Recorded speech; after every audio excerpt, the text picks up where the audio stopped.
Hello student, मैं engineer SK गिरी और आज हम लोग पढ़ेंगे क्लास 11th चैप्टर 9 तरलों के यांत्रिकी गुण का लेक्चर नंबर 14। और आज का जो हमारा टॉपिक है वो है श्यान तरल में पिंड अथवा वस्तु की गति। और इस टॉपिक के अंतर्गत हम लोग स्टोक के नियम और सीमांत वेग के बारे में भी स्टडी करेंगे। क्लियर? तो चलिए हम लोग क्लास स्टार्ट करते हैं। सबसे पहले हम लोग इसको दो केस में पढ़ेंगे। आज का जो हम लोग का टॉपिक है उसको दो केस में पढ़ेंगे। पहला केस है जब कोई पिंड अथवा वस्तु किसी तरल के सतह पर गति करता है तो उस पर तरल के द्वारा जो घर्षण आरोपित किया जाता है जिसको हम श्यान बल बोलते हैं उसका मान कैसे निकालेंगे, कितना होगा। क्लियर? उसके बाद दूसरे केस में पढ़ेंगे कि अगर वस्तु तरल के अंदर गति कर रहा है तब उस पर जो आपका श्यान बल लगेगा उसका मान कितना होगा। क्लियर? तो चलिए हम लोग केस 1 पहले समझते हैं, फिर दूसरा केस 1 के बाद। तो यहां पर लिखते हैं केस 1 में जब कोई वस्तु श्यान तरल के सतह पर गति करता हो।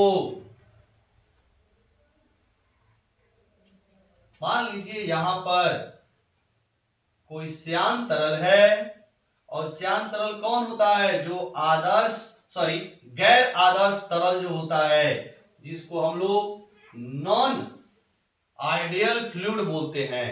तो ये आपका जो है वो कैसा है? तो गैर आदर्श तरल या इसी को हम लोग बोलते हैं श्यान तरल। मान लीजिए श्यान तरल है, इसके सतह पर यहां पर एक वस्तु है और यह वस्तु भी वेग से आगे की ओर गति कर रहा है। तो जैसे यह वस्तु भी वेग से आगे की ओर गति करेगा तो इस वस्तु के सतह और जो तरल के परत हैं उनके बीच में एक स्पर्श रेखीय फोर्स लगता है जो वस्तु के सापेक्ष गति का विरोध करता है और इसी स्पर्श रेखीय बल को श्यान बल बोला जाता है या फिर तरल के द्वारा आरोपित किया गया घर्षण बल बोला जाता है। तो ये बल किसके बीच लग रहा है? मान लीजिए वस्तु ठोस है तो ठोस के परत एवं द्रव्य जिसको हम लोग तरल बोल रहे हैं, तरल के परत के बीच लग रहा है। और ये जो आपका बल होता है या क्यों डेवलप करता है? तो जैसे ही आपका ये वस्तु आगे की ओर गति करेगा इनके परतों के बीच में एक सापेक्ष गति उत्पन्न होता है, यानी इन परतों के बीच की जो वेग है वो क्या होता है? अलग अलग होता है, डिफरेंट होता है। जैसे जैसे इस वस्तु से दूर जाते हैं जो तरल के परत के वेग हैं वो घटते चला जाता है जिसके कारण इसमें एक सापेक्ष गति आती है और इन्हीं सापेक्ष गति के कारण यहां पर एक बल उत्पन्न होता है जो सापेक्ष गति का विरोध करता है। क्लियर? और इसको हमने लेक्चर नंबर 13 में बहुत अच्छे से एक्सप्लेन किया है। तो जो स्टूडेंट आज का वीडियो देख रहे हैं वो पहले लेक्चर नंबर 13 को जरूर देखें। आपको वहां बिल्कुल इन सारी चीजों श्यान बल के बारे में हमने बहुत अच्छे से एक्सप्लेन किया है, वहां से आपको क्लियर होगा। क्लियर? अब यहां पर जो श्यान बल होता है इसका मान कितना होगा ये भी लेक्चर नंबर 13 में हमने कराया है। इसकी जो मान होती है वह ईटा ए डीवी बाई डीजेड के बराबर होता है और यहां पर जो माइनस साइन है उसका सिर्फ इतना ही काम है कि जो ये श्यान बल है या घर्षण की जो तरल के घर्षण बल है वह वस्तु के सापेक्ष गति का विरोध करता है। बस इस साइन का मतलब इतना ही है। अगर परिमाण की बात करेगा तो साइन हटा देंगे, यही वैल्यू लेंगे पॉजिटिव में। क्लियर? अब यहां पर ईटा क्या होता है, तो जो तरल है उसके संयंता गुणांक होता है, मतलब तरल का संयंता गुणांक होता है। और ये क्या है, क्षेत्रफल है, यानी कि सतह का जो क्षेत्रफल, इसको हम लोग सतह का क्षेत्रफल बोलेंगे, सतह का क्षेत्रफल। और यहां पर जो डीवी बाई डीजेड होता है वह आपका वेग प्रवणता होता है। क्लियर? तो इस फॉर्मूला से आप निकालेंगे जब कोई तरल जब कोई वस्तु किसी तरल के सतह पे गति करता है तो उस पर तरल के द्वारा जो घर्षण बल आरोपित किया जाता है उसका मान हो गया। क्लियर? अब मान लीजिए कोई वस्तु तरल के अंदर गति करता है, तब उस पर कितना बल लगेगा इसे हम लोग को निकालना है। तो इसके लिए सबसे पहले स्टोक ने एक नियम बनाया है, स्टोक ने एक नियम दिया है, उसे हम लोग समझेंगे। तो यहां पर लिखेंगे केस 2, और केस 2 जो है वही क्या है, स्टोक का नियम है। इसको नोट कर लीजिएगा। हो गया? मिटा दो। चलिए, आपका केस 2 जो है वह है स्टोक का नियम। यहां पर लिखते हैं केस 2। और दूसरा केस है जब कोई वस्तु श्यान तरल के अंदर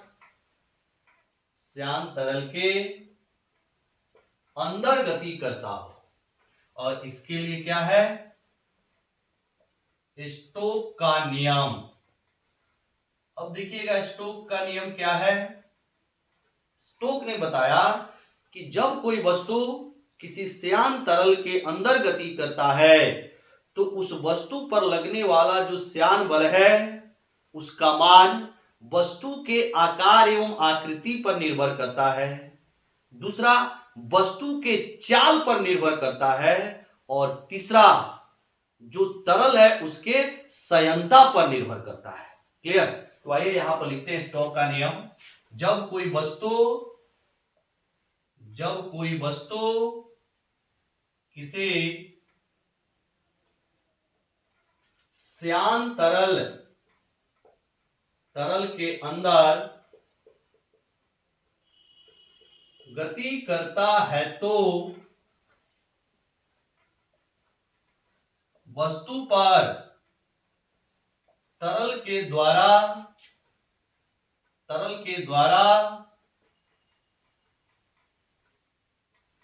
लगाया गया घर्षण बल, जिसको हम लोग श्यान बल बोलते हैं, घर्षण बल निम्न तथ्यों पर निर्भर करता है। पहला, वस्तु के आकार एवं आकृति पर। दूसरा, वस्तु के चाल पर। और तीसरा, तरल के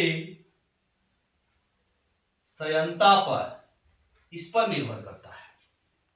मतलब इन तीन फैक्टर, आकार एवं आकृति, चाल और संयंता पर निर्भर करता है श्यान बल, जो कि तरल के द्वारा किसी वस्तु पर लगाया जाता है। क्लियर? तो देखना, अगर वस्तु की आकृति बदल जाएगी तो श्यान बल का मान बदल जाएगा, वस्तु की आकार बदल जाने से श्यान बल का मान बदल जाएगा, चाल बदल जाने से श्यान बल का मान बदल जाएगा, और तरल की संयंता बदल जाने से श्यान बल का मान बदल जाएगा। तो स्टोक ने एक गोलीय वस्तु पर लगने वाली जो आपका श्यान बल है या संयंता बल है, उसके लिए इन्होंने एक इक्वेशन दिया है, उसे हम लोग यहां पर समझने वाले हैं। मतलब स्टोक का नियम, और वो भी किस आकृति की वस्तु की? तो गोलीय आकृति की वस्तु के लिए। तो यहां पर अब लिखेंगे स्टोक का नियम, लेकिन कैसा वस्तु? तो गोलीय आकृति के लिए स्टोक ने एक फॉर्मूला बनाया है। गोलीय के अलावा अगर कोई दूसरा त्रिभुजाकार हो या वर्गाकार हो तो यह फॉर्मूला अप्लीकेबल नहीं है। क्लियर? तो स्टोक ने गोलीय वस्तु के लिए जो श्यान बल का फॉर्मूला है वह क्या है उसको हम लोग पढ़ने वाले हैं। इसको पॉज करके नोट कर लीजिएगा बाबू। चलिए यहां पर हम लिखेंगे स्टोक का नियम।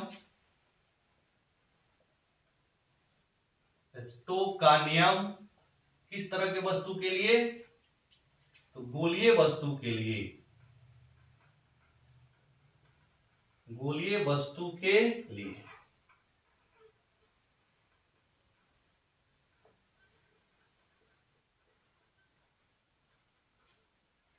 अब देखिएगा स्टोक ने क्या बोला, अगर कोई गोलीय वस्तु जिसकी त्रिज्या r है, कोई गोलीय वस्तु जिसकी त्रिज्या r है, अगर वह किसी श्यान तरल में जिसकी श्यानता ईटा है और भी चाल से गति कर रहा है, तो उसके लिए जो श्यान बल उस पर जो श्यान बल लगेगा उसका एक्सप्रेशन क्या आएगा देखिएगा।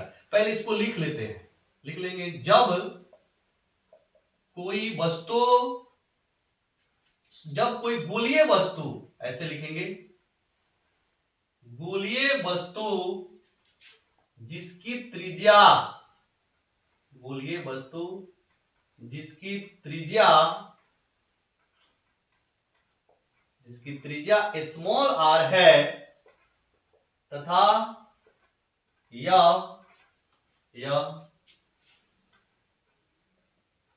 श्यान तरल जिसकी श्यानता ईटा है, कॉमा में भी चाल से गति करता हो तो वस्तु पर लगने वाला श्यान बल या वस्तु पर लगने वाला श्यान बल का मान, श्यान बल का मान निम्न प्रकार से, या निम्न तथ्यों पर, ऐसे लिखेंगे, निम्न प्रकार से निर्भर करता है। कैसे? तो अगर वस्तु पर लगने वाला जो श्यान बल है उसको F बोले तो F समानुपाती होता है R के। अब R के किस पावर के लिए होता है इसको हम लोग बीमीय मेथड से, यानी बीमीय विधि से निकालेंगे।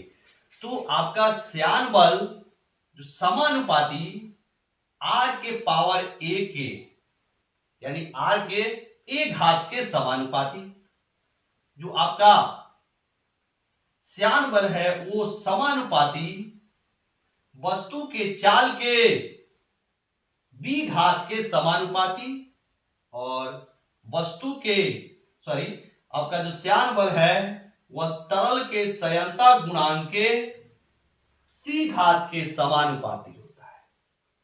मतलब A B C का जो मान है वह बीमीय विधि से निकलेगा।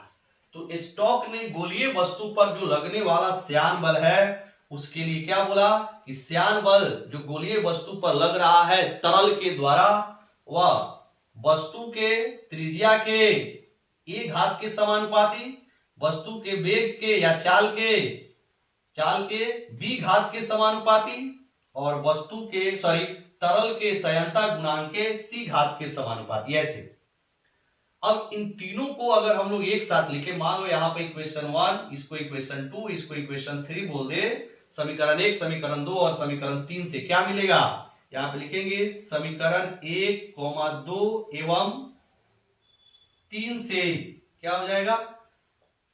F समानुपाती R के पावर A, V के पावर B और ईटा के पावर C। अब समानुपाती को जब हम लोग इक्वल में बदलते हैं तो क्या एक कांस्टेंट आता है, इस कांस्टेंट को के बोल दे तो के इंटू आर के पावर ए, भी के पावर बी और ईटा की पावर सी। अब यहां पर जो के होता है वह विमाहीन होता है, ये के क्या है, विमाहीन नियतांक है। और के का मान जो स्टॉक ने प्राप्त किया वह प्रयोग के आधार पर प्राप्त किया है। ठीक है, तो सबसे पहले हम लोग ए का मान कितना होगा, बी का मान कितना होगा और सी का मान कितना होगा, इसको हम लोग निकालते हैं। किस मेथड से निकलेगा, यह बीमीय विधि से निकलेगा। यहां पर देखिएगा, ऐसा करते हैं, दोनों तरफ आप बीमीय सूत्र लिखिए। यहां पर लिखेंगे दोनों पक्षों का, ऐसे जाओ, दोनों पक्षों का विमीय सूत्र लिखने पर, दोनों पक्षों का विमीय सूत्र लिखिए। क्या है, श्यान बल है तो बल का विमीय सूत्र क्या होता है, एम एल टी माइनस 2 होता है। दिस इज इक्वल टू के क्या है, विमाहीन नियतांक है, कुछ नहीं होगा। आर क्या है, त्रिज्या है, त्रिज्या का विमा होता है एल, लेकिन एल का पावर ए हो जाएगा। उसके बाद भी क्या है, चाल है, तो चाल का विमा होता है एल टी माइनस 1, इसका पावर बी हो जाएगा। और ईटा क्या है, संयंता गुणांक, संयंता गुणांक का विमीय सूत्र होता है M L minus 1 T minus 1। Lecture number 3 देखें, यही हमने लिखा है वहां की विमीय सूत्र, यानी ईटा की जो विमीय सूत्र होता है M L minus 1 T minus 1, इसकी पावर सी हो जाएगा।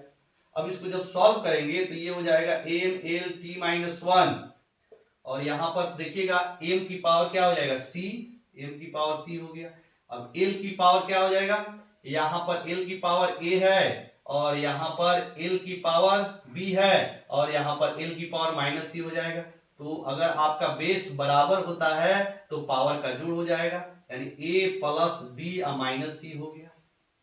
और टी की पावर कितना हो जाएगा, यहां पर माइनस बी, यहां पे माइनस सी, तो टी की पावर माइनस बी माइनस सी हो गया। अब क्या करेंगे, अगर मान लीजिए ये दोनों क्या है, ये दोनों आपका विमीय सूत्र आपस में बराबर है तो इनकी जो घात होगा वो आपस में बराबर होगा। तो आप लिखेंगे घात को बराबर करने पर, घात को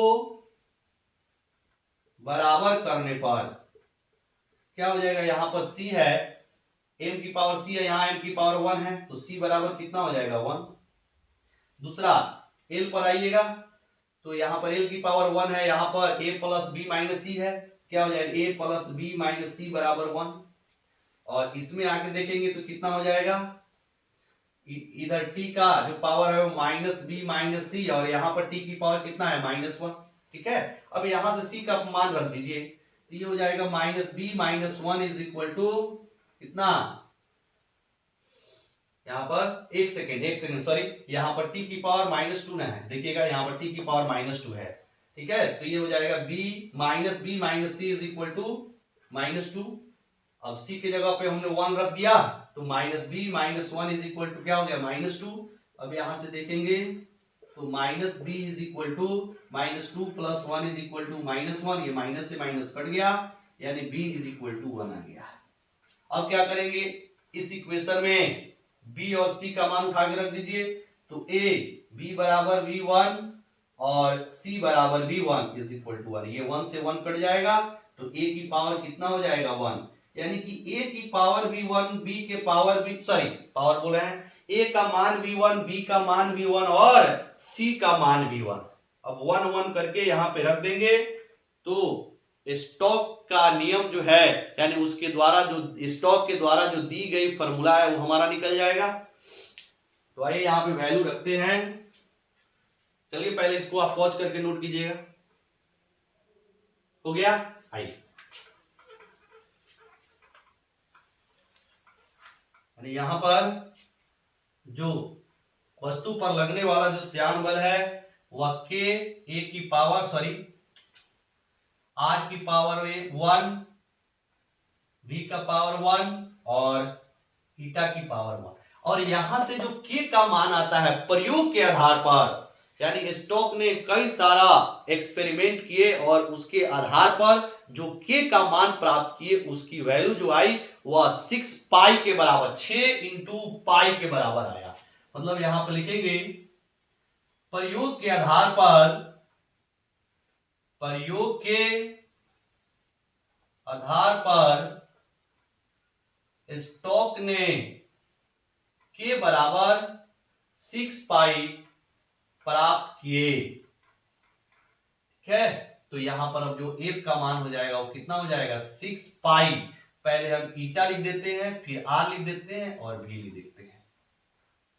ये तो जो वस्तु पर तरल के द्वारा श्यान बल बोले या घर्षण बल बोले, कितना लगता है, 6 पाई ईटा आर इंटू भी। यह सिर्फ किस कैसे वस्तु के लिए, तो यह सिर्फ गोलीय वस्तु के लिए मान्य है, वस्तु के लिए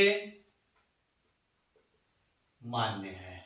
और यही स्टोक के द्वारा दिए गए फॉर्मूला है।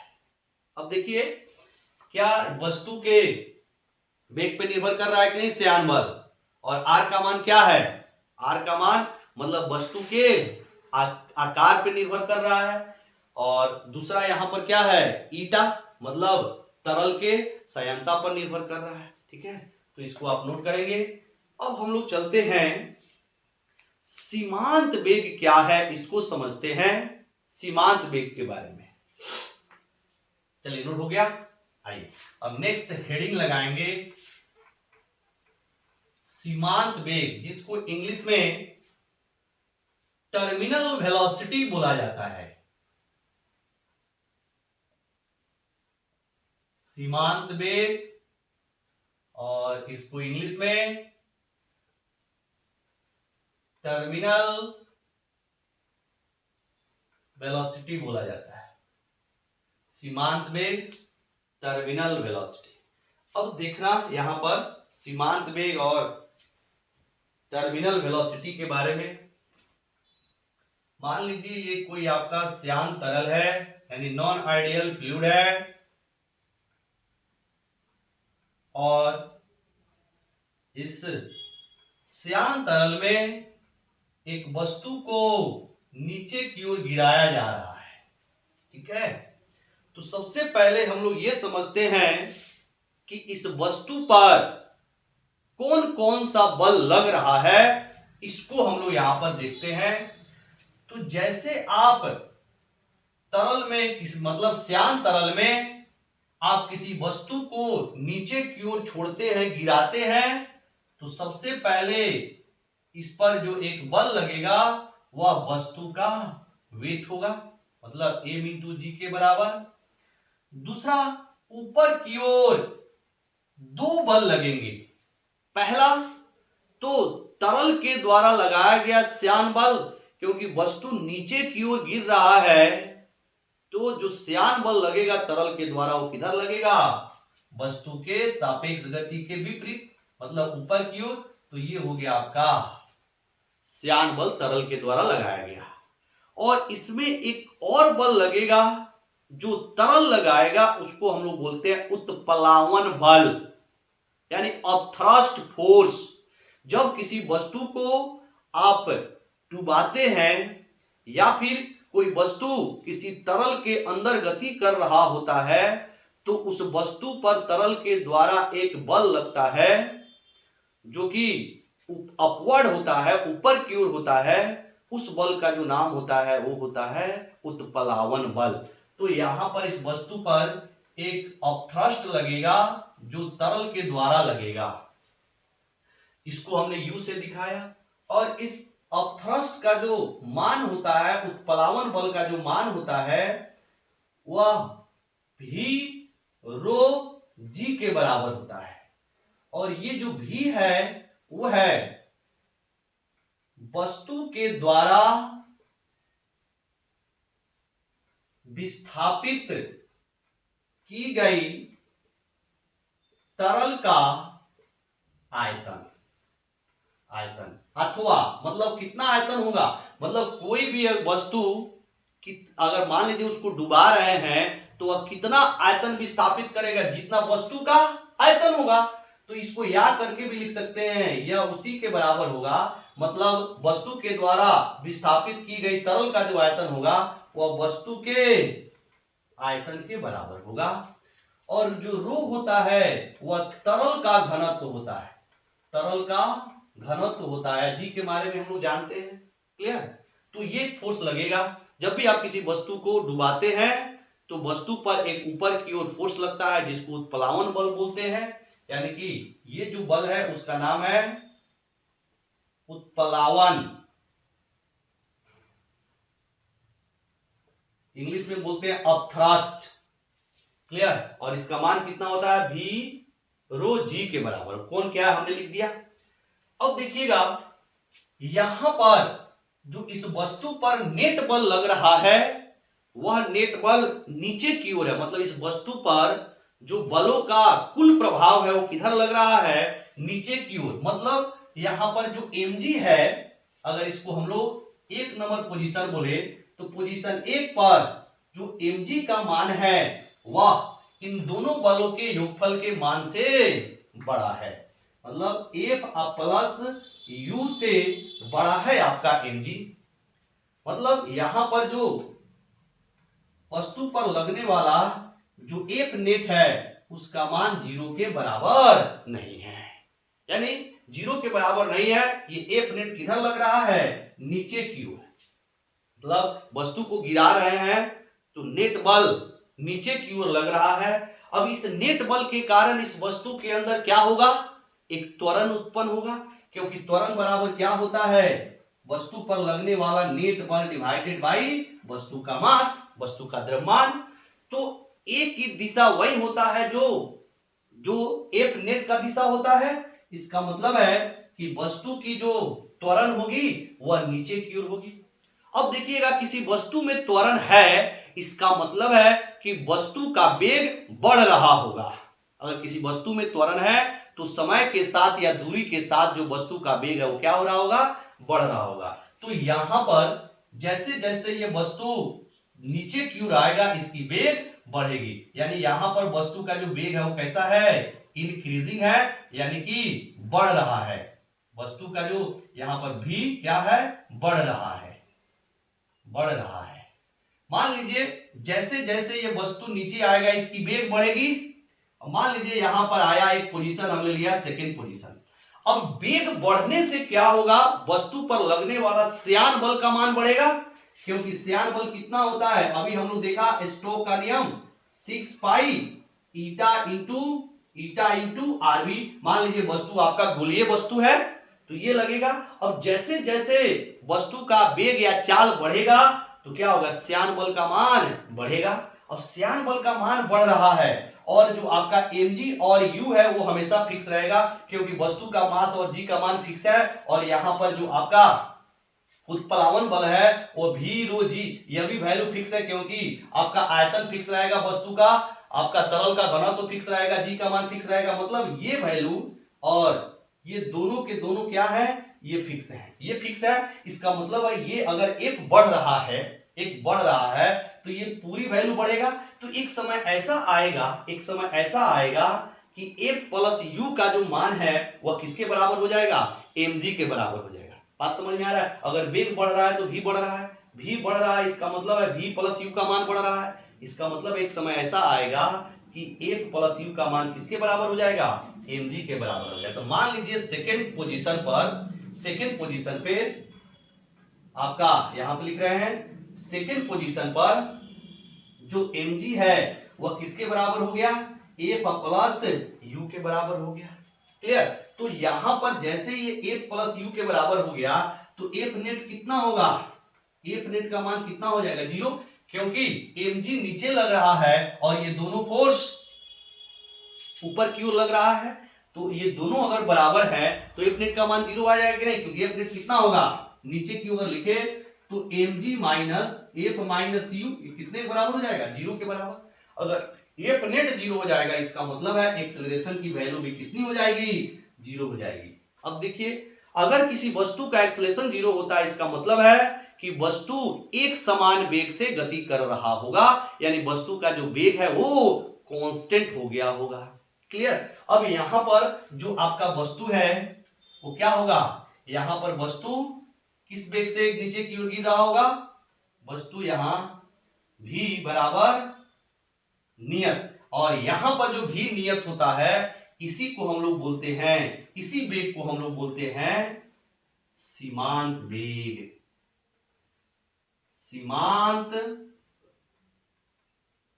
सीमांत वेग, इसी नियत वेग को हम लोग क्या बोलते हैं बाबू, सीमांत वेग। ठीक है। तो अगर हम लोग इसको परिभाषित करना हो, इसको डिफाइन करना हो, सीमांत वेग क्या है, तो हम लोग कैसे इसको डिफाइन करेंगे, पहले आप इसको नोट कीजिएगा। समझ में आया कि मान लीजिए किसी वस्तु को आप गिराएंगे किसी भी तरल में, तो पहले वो वस्तु तेजी से गिरता है, मतलब उसकी वेग पहले बढ़ती है और कुछ समय के बाद या कुछ दूरी तय करने के बाद वस्तु का वेग नियत हो जाता है और वस्तु नियत वेग से नीचे की ओर गिरता है।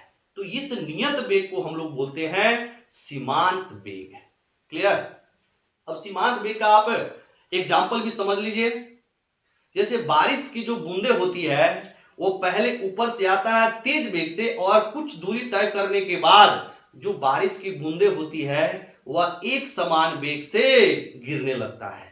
तो वहां पे जो बारिश की बूंदे एक समान वेग से गिर रहा है, इसका मतलब है कि बारिश की बूंदे सीमांत वेग के बराबर है। या फिर जब किसी हेलीकॉप्टर या हवाई जहाज से जब कोई पैराशूट लेके नीचे की ओर गिरता है, तो पहले वो क्या होगा, थोड़ा दूरी तय करेगा वो इंक्रीजिंग वेग से, यानी कि वेग उसका बढ़ रहा होगा, और फिर उसके बाद जो आपका आदमी पैराशूट लिए है उसका वेग क्या हो जाता है, नियत हो जाता है। तो यह इसके कुछ उदाहरण है। ठीक है, इसको नोट कर लिया।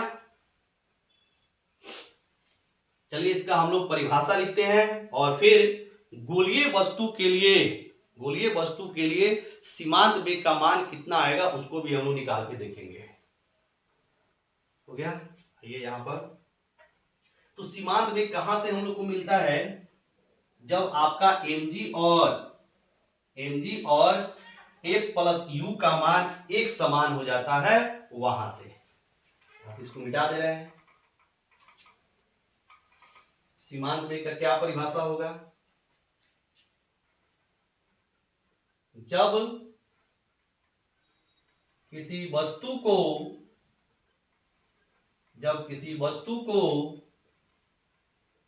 श्यान तरल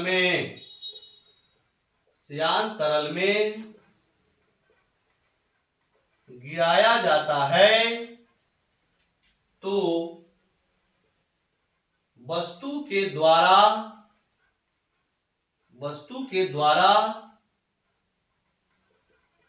प्राप्त नियत वेग को सीमांत वेग कहा जाता है। इसे vt से सूचित किया जाता है। ठीक है। अब आइए किसी हम लोग गोलीय वस्तु के लिए सीमांत वेग कितना होगा उसको हम लोग निकाल रहे हैं। ये हो गया। अब इसको याद रखेंगे, सीमांत वेग कब मिलता है, जब mg और f प्लस u का मान क्या हो, सेम हो। इसको मिटा दे रहे हैं।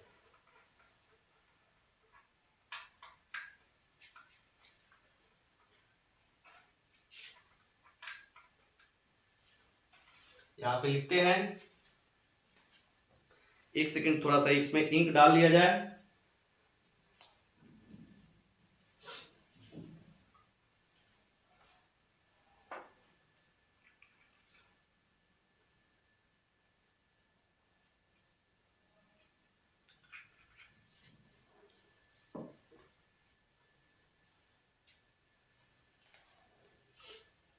अब यहां पर पहले हम लोग हेडिंग लगाएंगे, गोलीय वस्तु के लिए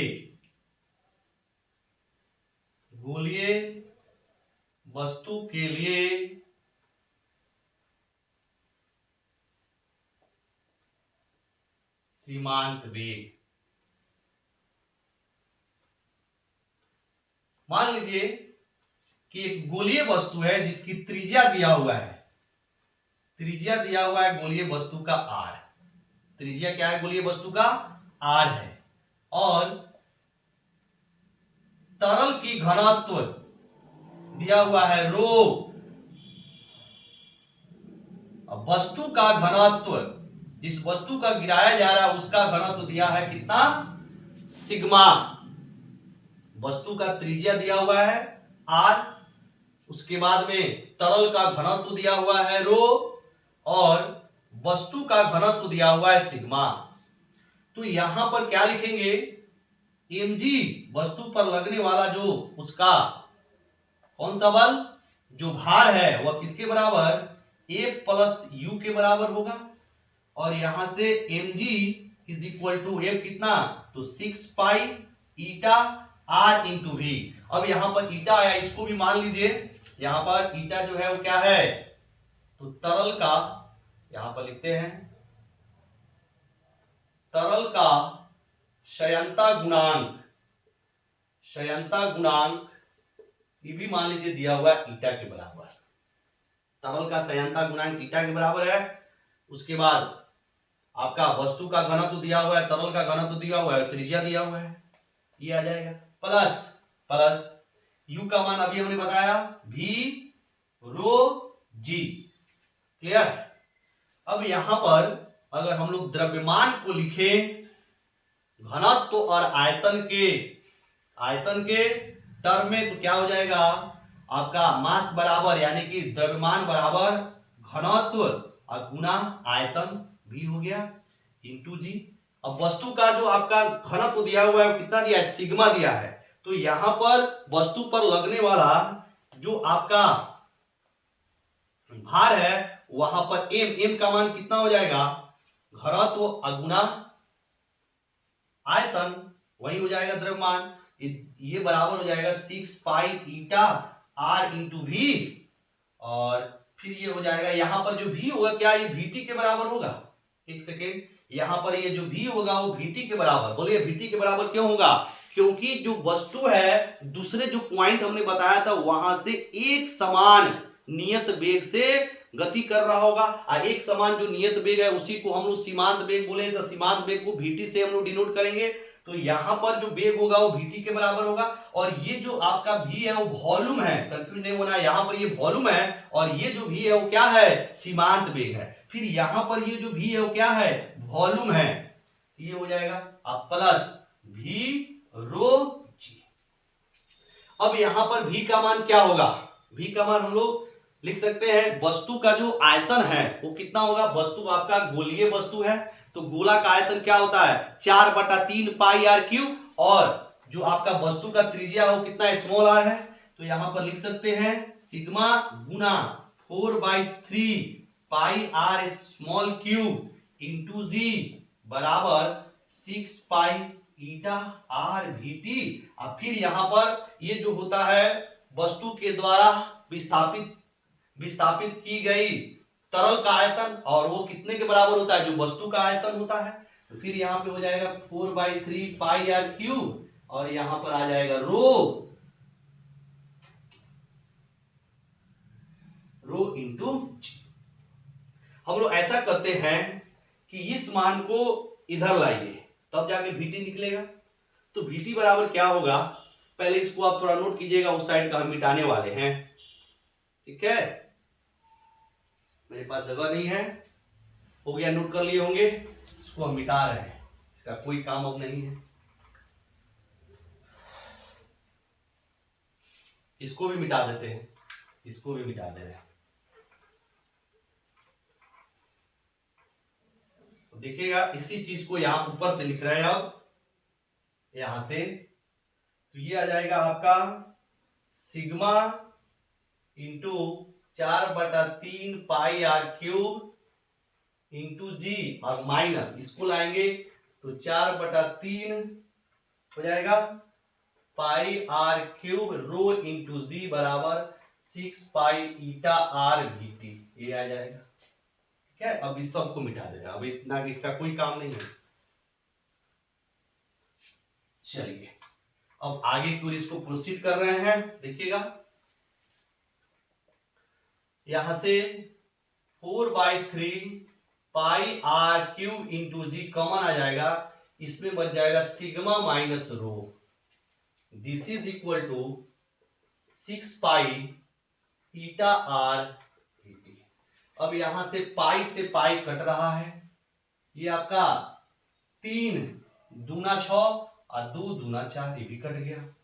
तो यहां पर आप लिख सकते हैं क्या, एक आर से भी आर कट रहा है क्या, तो यहां पर 2 हो जाएगा, तो इधर हो जाएगा 2 आर स्क्वायर 2/3 हो जाएगा आर स्क्वायर इंटू जी, और ये हो जाएगा sigma minus rho is equal to 3 eta vt. अब यहां से वीटी निकालना है, तो वीटी क्या ये आके इधर भाग हो जाएगा, बिल्कुल हो जाएगा। तो 2 r square g sigma minus rho, अब बटा में ये आके आ गया 3 इंटू 3 ईटा, मतलब VT is equal to 2/9 eta R square G और सिग्मा माइनस, ये हो गया आपका, ये हो गई आपकी सीमांत वेग का फॉर्मूला। और ये जो आपका फॉर्मूला है वो कैसे वस्तु के लिए है, तो गोलीय वस्तु के लिए। अब जरा देखिएगा, अगर हम लोग यहां पर Vt और R के बीच की ग्राफ प्लॉट करें तो क्या आएगा, हम यहाँ पे ग्राफ प्लॉट कर रहे हैं। ग्राफ कैसा, तो वस्तु की त्रिज्या और इसके बीच का ग्राफ, सीमांत वेग का जो ग्राफ है वो क्या कुछ ऐसे आएगा, यानी कि यहां पर जो Vt होगा directly proportional to r square. और दूसरा ग्राफ हम लोग प्लॉट करते हैं, देखिएगा वेग और वस्तु का वेग, ये क्या है, वस्तु की वेग और दूरी अथवा समय दोनों के साथ सेम ग्राफ मिलेगा। मतलब वस्तु का वेग और दूरी के बीच का, या वस्तु का वेग अथवा समय के बीच का जो ग्राफ आएगा कुछ ऐसे आएगा। पहले वेग आपका बढ़ेगा वस्तु, और लास्ट में जाके वो क्या हो जा रहा है, कांस्टेंट हो जा रहा है। तो जो कांस्टेंट वेग मिला उसी को हम लोग क्या बोलते हैं, Vt। जैसे आप वस्तु को आप श्यान तरल में गिराते हैं तो पहले क्या हो रहा था, वेग बढ़ रहा था, यानी वेग बढ़ रहा था, और कुछ दूरी तय करने के बाद या कुछ समय के बाद उसकी वेग क्या हो गई थी, नियत हो गई थी। और उसी नियत वेग को हम लोग क्या यहां पे बोले थे, इसी नियत वेग को सीमांत वेग बोले थे, या सीमांत, जिसको इंग्लिश में हम लोग क्या बोलते हैं, आपका टर्मिनल वेलोसिटी। तो ये ग्राफ आएगा, दूरी के साथ भी सेम ग्राफ मिलेगा और समय के साथ भी सेम ग्राफ मिलेगा। और यहां पर आपका सीमांत वेग और वस्तु की त्रिज्या के बीच का ग्राफ कुछ ऐसे मिलेगा, क्योंकि यहां पर देखिएगा Vt जो है वो किसके समानुपाती है, आर स्क्वायर के समानुपाती। और यहां से Vt भी देखेंगे कि आपका संयंता गुणांक जो व्युत्क्रमानुपाती है, संयंता गुणांक बढ़ेगा, तरल का संयंता गुणांक बढ़ेगा तो Vt की जो वैल्यू है वो घटेगा, इसके क्या है, व्युत्क्रमानुपाती है। क्लियर। तो ये था हम लोग का आज का क्लास, स्टोक का नियम और सीमांत वेग क्या होता है। क्लियर। तो चलिए आज का क्लास हम लोग यहीं खत्म करते हैं, फिर मिलेंगे नेक्स्ट वीडियो में। तब तक के लिए वेरी वेरी थैंक यू।